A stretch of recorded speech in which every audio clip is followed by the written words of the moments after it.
It is our profound honor to have the renowned teacher and philosopher Acharya Prashant amongst us today. A social reformer and educator of true spirituality in the world, Acharya Prashant speaks strongly for female empowerment, protection of the natural world, compassion for animals, Vedantic wisdom for living rightly, and campaigns against superstition. He leads the global movement of freedom and liberation from the societal chains that pull us away from truth and peacefulness. With more than 15 million followers on social media, Acharya Prashant has been inspiring people with his profound teachings and insights for many years. His teachings are known for their depth, clarity, and relevance to the challenges of our times. Through his teachings, he guides people towards a deeper understanding of themselves and the world around them, helping them to find purpose and meaning in their lives.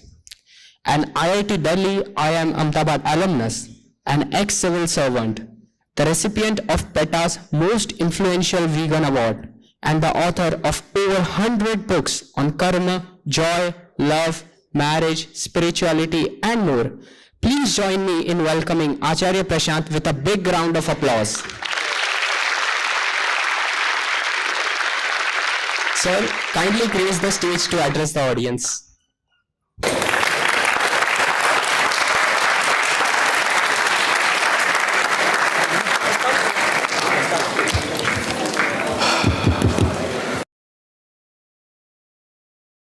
Sir, when it is said that a person or a place has positive or negative vibrations, you strongly disagree with this point of view. Why is it so? The reason is philosophical. The reason has its roots in Vedanta, but I'll narrate it in layman's language. You remember the witch hunt? Have you read of it? Medieval Europe? Huh? Women were declared to be witches and burnt alive, stoned, executed by various means, the most ghastly kind of means possible. And what was the justification that was offered? I sense that the woman has evil. In today's language, they would have said, she is sending me negative vibes. She is sending me bad vibrations, or as is the culture to say, low frequency vibrations. Or her aura is bad. That was the kind of reason that was offered. Yes, it is true that often when you look at a person or a place, you experience a certain feeling. In fact, that always happens. Even if you look at a stranger, there is a certain reaction that arises from within. Yes, that does happen. But please tell me, as students of science, does that necessarily have to do with the object that you are viewing or experiencing? Or does it have more to do with your own prejudices, patterns, attitudes, way of looking at the world, bent of mind? Please tell me. The moment you talk of people as emitting good waves or bad waves, positive or negative vibrations, you completely stop looking at your own self. You start saying, if I am experiencing something, it is because of the object of experience. Please do something about the sound. There is a lot of echo. You get this? I look at something and what do I declare? The feeling that I am experiencing upon coming in contact with that particular object is because of that object. I'm nowhere in the picture. I'm neutral. I'm transparent. I'm nobody. The thing is, what you are experiencing is totally subjective to you. It is your own feeling. But you are imposing your feeling upon that object. You look at a person and you say, this fellow gives me bad vibes. Now those bad vibes are your feelings about that person. But you are pretending as if your feelings are his quality. Now those are your feelings. Why don't you admit that? Why are you superimposing your experience upon that object? And the experience is extremely subjective. The same person who gives you negative vibes gives very positive vibes to somebody else, right? So what you are experiencing has very little to do with the object. It has much more to do with who you are or what you have become. Are you getting it? Think of a particular color. The same color gives very sacred vibes to one community and very profane vibes to another one. Does it happen or not? Think of a place of worship. A religious fellow belonging to a certain denomination would say, whenever I come close to this place, I experience divinity. So you experience divinity only because you are already conditioned to experience that way. A person who does not subscribe to religion or believes in some other religious path experiences nothing of the sort that you do.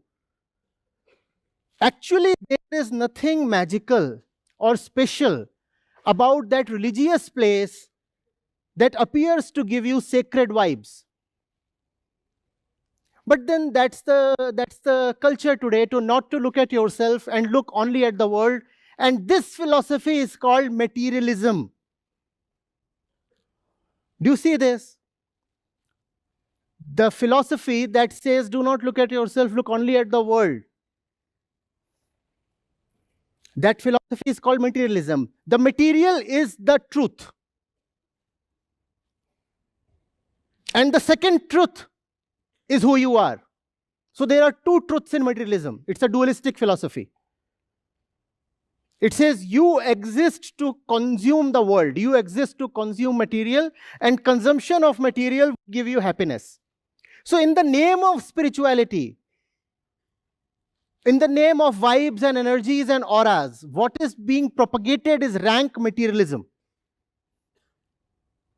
That's the philosophy of today. Vedanta, on the other hand, says something very sensible. It says, son, you are the source of all your experiences. If you experience something, the experiencer is the experience. J. Krishnamurti very famously said, the observer is the observed. And modern physics, we all know, says very clearly that you cannot observe elementary phenomena without interfering with them. Which means there is nothing called objectivity. When you look at the macro level, then you say, just because I am looking at that wall does not change. Yes. At the macro level, at the Newtonian level, that holds good. The object of observation does not change with respect to the observer. The observed object is not a function of the observer. But when you go to the elementary level, to the minutest level possible, then it is very clear that observation changes the observed phenomena, the observed object. Which means nothing holds its own properties. The properties that anything holds are actually a function of the observer of those properties. If I put it in layman's language, your girlfriend holds certain properties for you. She does not hold those properties for her neighbor or her father or her brother. Is that true or not? Obviously, yes. But when you talk of vibes and all, then you want to say, no, no, no. I'm not prejudiced, I'm not conditioned, I'm not flawed. That fellow sends me bad vibes. Well, that fellow sends sacred vibes to somebody else. Don't you see that your perception is totally subjective? But we do not realize that. So this cult of vibrations and auras and energies and positivity and negativity, it is an enemy of self-observation. It will not allow you to look at yourself. Whatever is happening within, you will think it is happening as a result of some external happening. You will keep looking outwards, and that's a great damage that this cult inflicts on you. It is a mark of wisdom to be a little detached to your experiences. To not to take your experiences as the truth. Because when you are taking the experience as the truth, you are actually taking the experiencer as truthful. The fact is that the experiencer is a very, very corrupted, conditioned, actually fictitious entity that exists within. It's classically called as the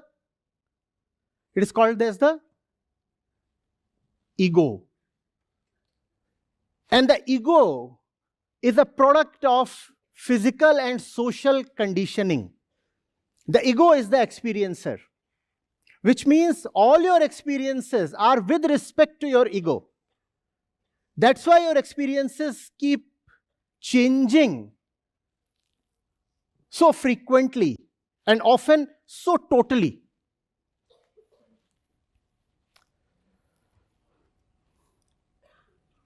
Are you getting it? So to believe in your experiences and you say, oh, I experienced bad vibes. That's why that fellow is bad. To believe in your experiences is to worship your ego, because the experiencer is the ego. It is the cult of the ego. And such a cult is profanity itself. Such a cult is directly opposed to any kind of inwardness, wisdom, or spirituality. And when this thing happens, then there is a lot of violence, a lot of ignorance, and obviously a lot of sorrow. If you don't want to suffer, do not take yourself seriously. What do I mean by yourself? The ego itself, the experiencer. Do not take them very seriously. You very well know they are a product of your of the influences you experienced, the education you went through, the family you came from, the indoctrination that you received. That's where the experiencer comes from. Every single experience is changing the experiencer. How can you rely on the experiencer? And that's what all wisdom is about. You are not the experiencer. You are not the experiencer. You're not the experienced object, you're not the experiencer, and you have nothing to do with the experience. You have to stay clear of this triad. Then who am I? That's what is to be sought. But what is certain is that I cannot take myself so seriously. If I take myself very seriously, then I have turned into a worshipper of the ego. And that's very problematic. That's very problematic because it pushes me deep into suffering. That's all. Who was the questioner? Is this more or less clear? Any follow-ups on this? Don't you all wonder, do the philosophical texts talk of vibrations and auras and energies? Do they? No, they don't. You go to the Sankhya Kadika or Yoga Sutra or the Upanishads or Nyaya Sutra. Do you find such fancy terms there? Or their equivalents in Sanskrit? No, you don't find them. Because they were thinkers. They were not foolish people to believe in all these things. More recently, do you have a Ramakrishna Paramhans or a Vivekanand or a Raman Maharshi or a J. Krishnamurti talking of vibrations? Did any wise fellow ever talk of vibrations or energy or all these stupid things? No. It's only in the last 20, 30 years that this kind of thing has come up. And a lot of that is because of spiritual illiteracy. And also because we don't know science. So we start believing in these things. Somebody says negative energy, negative vibrations. Beats me. What is negative vibrations? I once asked, can you please demonstrate to me by way of an equation? What would a negative vibration really look like? Negative with respect to what? What is the origin? All positive and negative is with respect to some origin. How do you define the origin here, please? Sir, the origin is the ego. What pleases the ego you call as positive. What displeases the ego you call as negative. India beat Australia today in a test match. It was positive for the Indian. It was negative for the... There is no absolute truth in positivity or negativity. It is all with respect to who you have become. And what you have become today would change tomorrow, would it not? Please tell me. Something that you absolutely loved 2 years back is something that you so viciously hate today. Does that happen or not? So what is positive and what is negative? But we just fall for it. Just fall for it.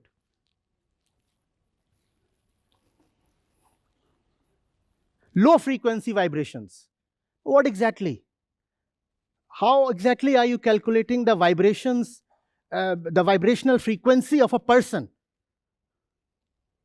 And if you want, indeed, if you want to go by the wave-particle duality and posit that all particles are waves as well, then we must understand that only very elementary particles like electrons can have any kind of substantial wavelength or frequency associated with them, right? We know all that, class 12th. Forget about a human being weighing 60 kilograms. Can some smart fellow from here who remembers his physics calculate even the wavelength of a tennis ball or a cricket ball? Can you? You can. There's the formula. But the wavelength would be of a dimension that you'd rather want to ignore. And here we are talking just of a small ball. And when you talk of a human being weighing 60 or 80 kilograms, what kind of vibration are you imagining?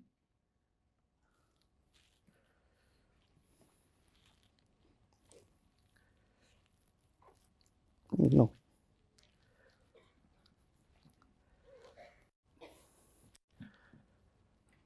Good, we have started with this question. I'm pretty sure that we have many amongst us here, even in the IIT fraternity, who believe in such things.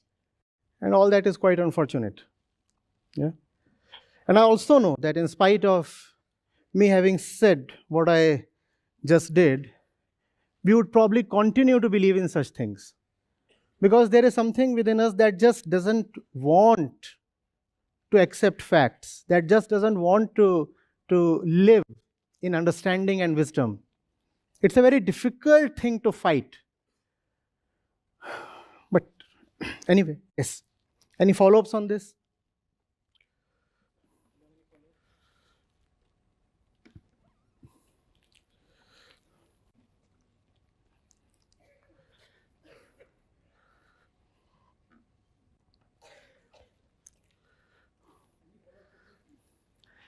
And let the follow-ups be very closely related to the topic at hand, please.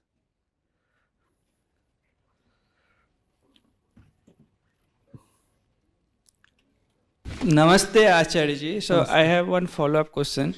So I also don't believe in higher frequency or lower vibration. But I have one question. So if I meet with certain set of people, I feel very much excited. And if I meet with other people, I feel very much demotivated or exhausted. Then how will you explain this? What is this then? It is your own inclination. It's your own tendency. Let's name the first group of people as A, right? A motivates you. And let's call the second people as B. The presence or experience of B demotivates you. Does A demotivate everybody? Does that happen? Does that happen? And does the presence of B motivate everybody? It is something within you specifically that gets motivated or demotivated. Somebody else will have a totally different experience. Think of a flag.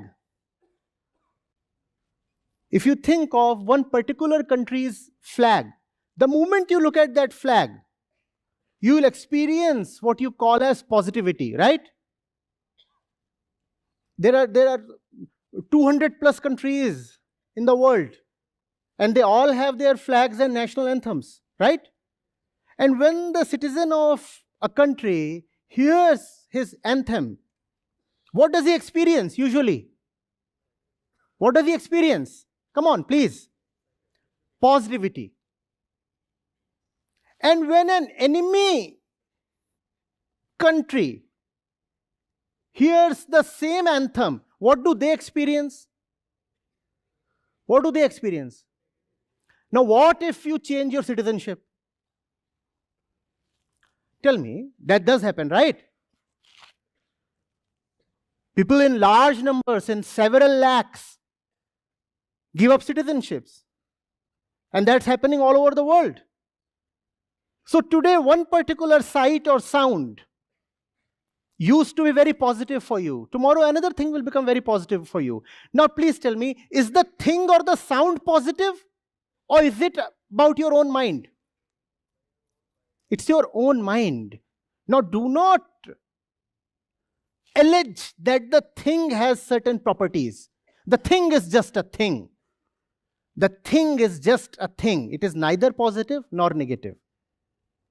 With respect to the thing, you experience something because you have an attitude towards the thing. Because you are biased for or against. Because you are prejudiced. Or because you are inclined towards the thing.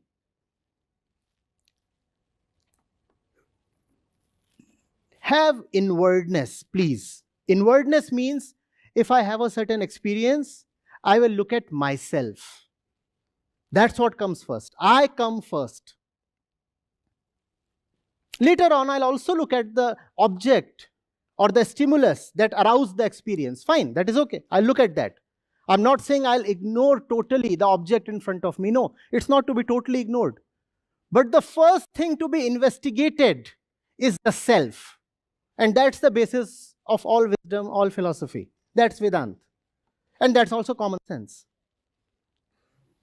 Does that satisfy you? Where are you? Does that help? Thank you.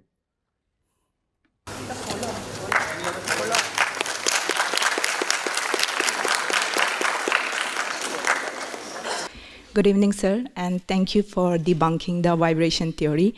Sir, is this same concept, same thing related to people selling things like stones and all? Like some people say, if I keep this stone, say they buy something, a stone or some motif, and they get some good vibe, good aura from that particular stone or any object. Stone, you said. Stone or okay. any object. Right. So is it the same? Right, yes. Same phenomena Special happening in the gems and mind. stones and all these things, they all belong to the same field. A thing is a thing. A thing is just a thing. If you talk of a thing like a bullet, I understand. It hurts your physicality. If you talk of a thing like a medical pill, we again understand because it has a certain effect on your physicality. And the physicality is a fact. But when you talk of a thing affecting your mind, then mind you that it is the mind that decides what to be affected by. The body has no choice. Mind is another name for choice. If you bring a flame to your arm, right? A torch, the skin will not have a choice in reacting to the heat. Doesn't depend whether it is the skin of the Buddha or Krishna. If there is a bacteria or a virus, it will affect the saint and the sinner alike, because the body is just a body. Right? Raman Maharshi, Ramakrishna, they both died of cancer. And legend has it that an arrow pierced the foot of Sri Krishna and he had to go.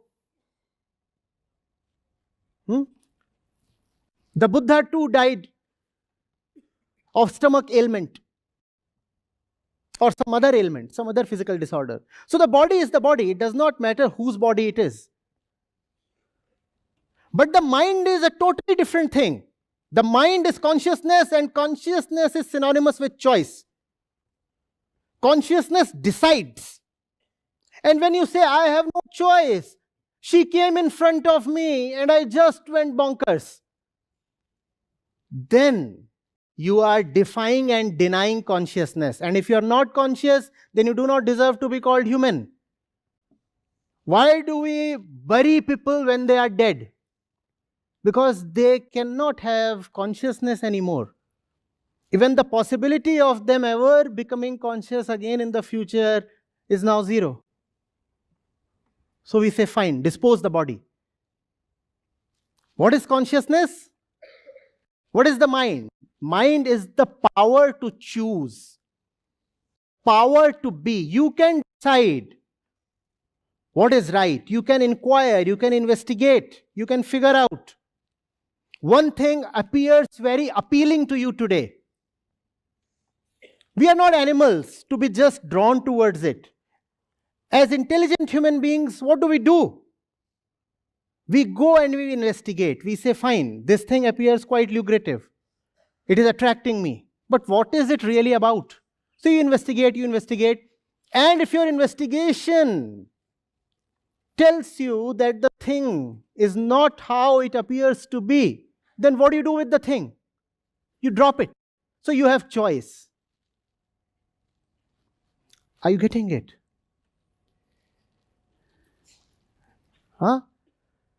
A stone can affect you only if you first of all already believe that it is going to affect you. So it is not the stone that is having an effect on you. It is your belief that is having an effect on you. But we don't see this. We think it's about the stone. No, it's not about that. It's about, that's Vedanta. It's not about that. It's about this. And those who have known have gone on to say that this is the source of all that. So never be too bothered with that. Always go within. Ask yourself, why is this thing affecting me? There is nothing special in the thing. There is nothing special in any kind of stone or rudraksh or anything. No. But if you feel affected, it is because you have been strongly conditioned to believe that way. And there are a lot of people who have vested interests in conditioning you, in making you believe that a certain crystal or stone will have a beneficial effect on your life. Or if you wear a certain bracelet or whatever, then your life will improve. Often they are the ones selling those stones, right? And if you have interest, a stake, some kind of benefit you are drawing from propagating is misbelief and superstition, then nothing stops you from turning an entire population superstitious. It's not without reason that people want everybody to turn superstitious. Because people are controllable when they are superstitious. You can command people. You can make them do as you wish if you can make them superstitious. Superstition is just conditioning, right? If you can condition people to be a certain way, to think a certain way, to hold certain beliefs as truth, then those people can be enslaved. And that's what you want to become. Their master. It's power that you are after. Don't let them have power. Your concern should be your freedom. As human beings, and especially as young people, you should value nothing higher than freedom. Getting it?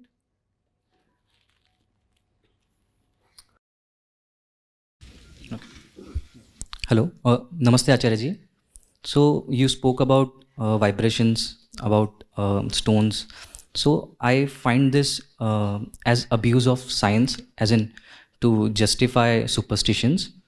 And there are more other types of abuse of science, like people are using science to justify not only just superstitions, but profit mongering and misconducts even in the science. So, but there was a time when like science was seen similar to spirituality, because it asks the same, like it is the outcome of the same question, just directed towards outside. So from such a state, now it has reached to a abusive state. So how has this happened? Like, that is my question to you. It was always this way. Think of Galileo, think of Newton, think of the attitude of the church towards them. It was always this way. It's just that today it's all the more tragic because we have a vast body of scientific literature available, something that we never had in history. So if people were superstitious historically, that is probably pardonable, right? Because the way of science, the discoveries of science, the proofs that science offers were not freely available to them. So it's understandable if they had irrational beliefs. But today, when all those things are freely available, there is the internet, literacy is at an all-time high. You can access whatever scientific discipline you wish to. All that is available, and still people are superstitious. That's tragic. And that's something that must make all of you wonder. Because we often think that if science progresses, then all kinds of stupidities in the human species will be taken care of automatically, right? That has been the hope. We say a fellow is educated. We say a fellow is well-read. We say the fellow knows science, so he would probably not be superstitious. But that's not come to pass.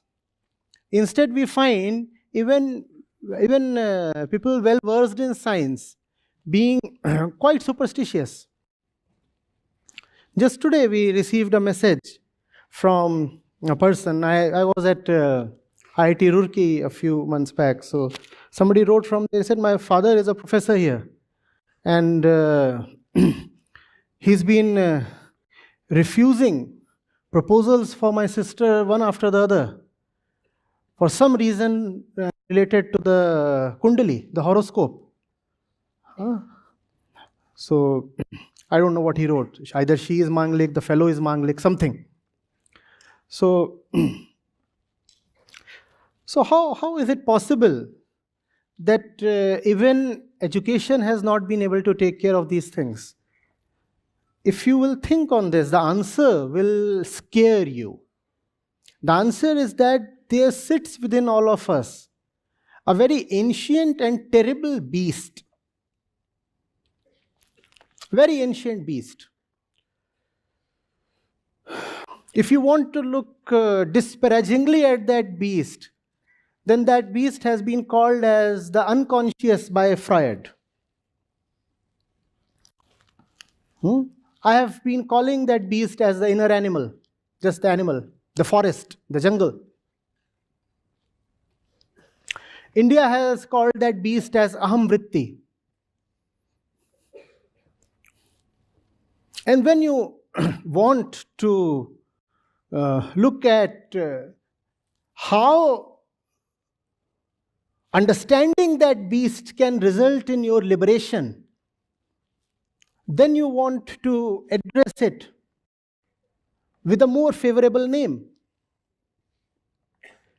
So in that case, it has been called as Prakriti. And when you realize that going close to Prakriti, which is your own primordial nature, will result in your liberation, then you worship Prakriti by the name of Devi. And India has had Prakriti worship and Devi worship since long, and for a good reason. So what we know of ourselves is the conscious part, right? We know of ourselves not too much. We do not realize where the bulk of our existence comes from. You realize that you are angry after you are angry. You do not realize, for example, where your instincts and feelings come from. And that's the bigger part of the self inside. And that self inside is very, very ancient. And by ancient, I do not mean sacred. I simply mean animalistic. And it wants to remain that way. See, human beings have made rapid progress. Only 70,000 years ago did we begin to think. That's not much. And that's when we got our current name, Homo sapiens sapiens, when we started thinking, when we started displaying some sapience. But we are far older than 70,000 years, right? We are millions of years old. And 70,000 years is nothing compared to how old we actually are. So it's almost like in a flash, in a split second. We have become cultured and civilized externally. But internally, the old thing has continued. Internally, we are still animals. Internally, we are still animals. Our instincts, our feelings belong to the animals. We share them with the animals. Attachment you find in animals, you find in human beings as well. Jealousy, possessiveness, you find all across the jungle, also in cities. You find somebody covetous, you find somebody violent, you find that in the jungle as well. Human beings are so territorial, fighting for land. Look at Russia and Ukraine. And look at the dogs in front of your house. They too keep fighting for land. And dogs get very angry if some alien dog comes and starts squatting on the space they call as their own. Right? So we are doing all the things that animals do, and that's what fundamentally drives us. One very strong thing that drives all animals is biology. Right? Those who have tried to understand it sometimes have said it's just sexual urge. Or they have said, well, it is libido. Or elan vital. But that's whatever, however you call it. It's something that you share with animals. Look at the human male rushing after the human female and doing that all his life. And look at the monkey running after the female monkey and doing that all his life. How are these two any different? And these are our primary motivators, are they not? Grabbing some land, grabbing some authority, getting some sex, possessing the object of sex, continuing to live. That's what Darwinian competitiveness was all about, right? You want to live and the other one also wants to live. Let's see who succeeds in living. Now that's what animals compete for. That's what we also compete for. Let's see who succeeds in living. I'll kill you. And if we will cooperate only to the extent our interests overlap. Otherwise, we'll be at war. So that's the animal within us. And it is that animal that is superstitious.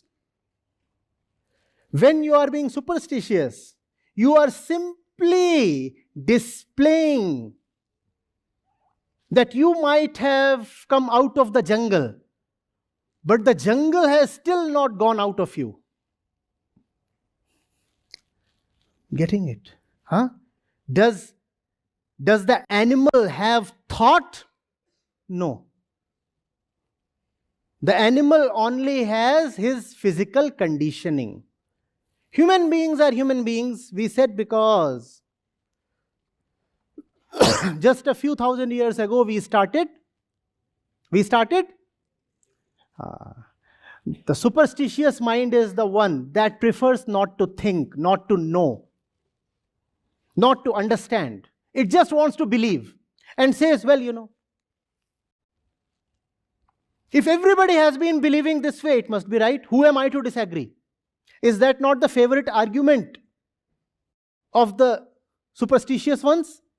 But when all the people have been believing in it since centuries, there must be something in it. And if you tell them what you are saying is unscientific, they say, oh, but science does not know anything. So your little science is a baby in front of our ancient civilizations. First thing I want is that mobile phones must be snatched away from such people. If they have no respect for science, they should not be allowed to enjoy the fruits of science. Let them walk barefoot in the jungle.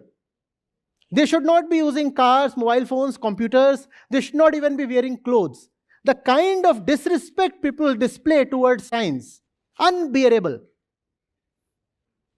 Have you not heard phrases like these? Oh, but your science has so much still to know. Oh, but your science has till now explored only 0.01% of the universe. Your science is nothing. My superstition is everything. Babaji will tell something much higher than science. Now, Babaji is someone who could not clear even his class 8 science exams. And since then, he has been so humiliated that he has been routinely abusing science. That's the fundamental reason.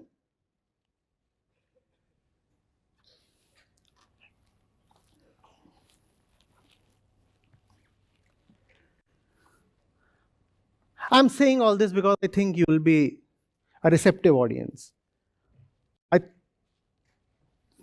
I'm hopeful I'm talking to people who have not used science just as a means to clear the JEE and earn placements. I hope science is not just a subject, but a matter of attitude, right? Never keep your thinking faculty away. Ask, keep inquiring. Always seek to understand. Belief is not the answer to anything you come across. Even if you cannot come to a conclusion in your inquiry, it's far better to just stay in the process of investigation. Even if your entire life you cannot come to a definite answer, it is all right.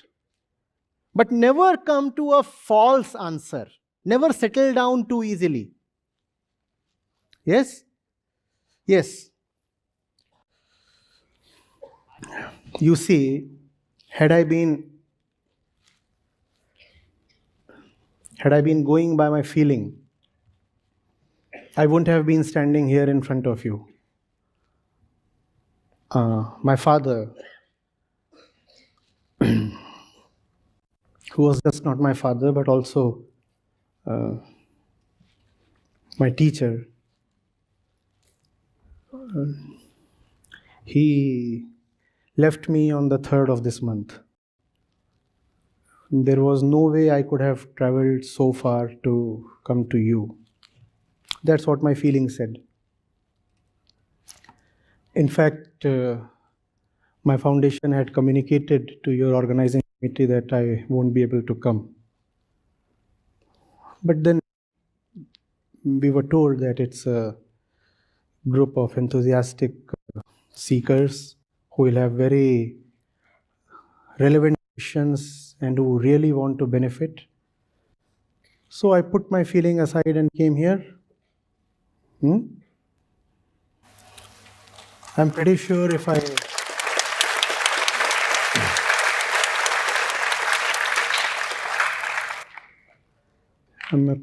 I consult a whole lot of pundits and other people, some of them might even suggest that it is not proper to travel so soon, especially to the Purab Disha. And that's how things are. One direction is sacred, the other direction is to be avoided. And so many other things.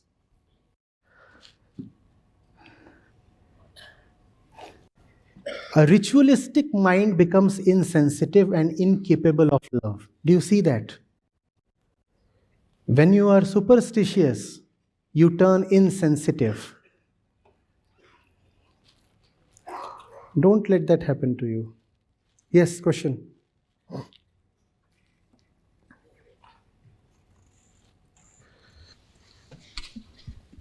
I'm really sorry about your father, but I just don't want to stop at a false answer as you have told. Like your first topic was about negative vibes. Once like long time ago, when humanity was still uncivilized, we were scared of dark places because there might be like wild animals sitting in the. So yeah, based upon all those experiences they had, they built up like they started getting negative vibes from those dark places. So like if they didn't believe in those negative vibes, natural selection would have eliminated them. Yeah, that's true, but that's a matter of the past. That's a thing of history. You're very right. You see, what he's pointing at is that instinct does not come from nowhere. If, for example, even a small kid is afraid of the dark, right? Small babies are afraid of the dark. No, nobody taught the infant to be afraid of the dark. But the infant is nevertheless definitely afraid of the dark. Why? The reason is evolutionary. Our eyes are unable to have any power in the dark, right? So human beings have been, since millions of years, hunted in the dark. The nights used to be terrible hours. So the fear of the dark has gone deep into our psyche, and that fear has helped us. Because when you are afraid, that turns you more alert, right? Or something bad can happen. Let's group up. Where is the wood? Let's light the fire. It's dark. Where are the kids? Let's get all of them in. It's dark. And that has helped us survive. So that is all right. The reason was evolutionary, and that is okay. But today, do you need to live by evolutionary reasons? Remember that human beings have come too far, too swiftly, rather too suddenly ahead of the evolutionary curve. We talked of that, right? We have leaped ahead. And those kinds of reasons were anyway quite imperfect. I'll tell you the kind of conditioning that the psyche experiences. If in your childhood, you have been routinely smacked by your classmates who were fair in color, then it's proven that you will continue to have a bias against fair people for many decades thereafter. And you will not even know why you dislike fair people. The simple reason is, when you were 3, 4, 5, 6 years old, then you are routinely being beaten up by fair-looking kids. And that has gone deep into your psyche.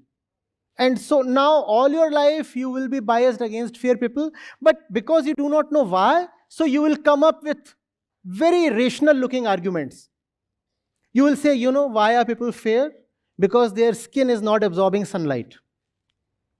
That's why the pigment is not getting activated. And if their skin is not absorbing sunlight, that's an insult to the sun god. And I cannot tolerate someone who insults my sun god.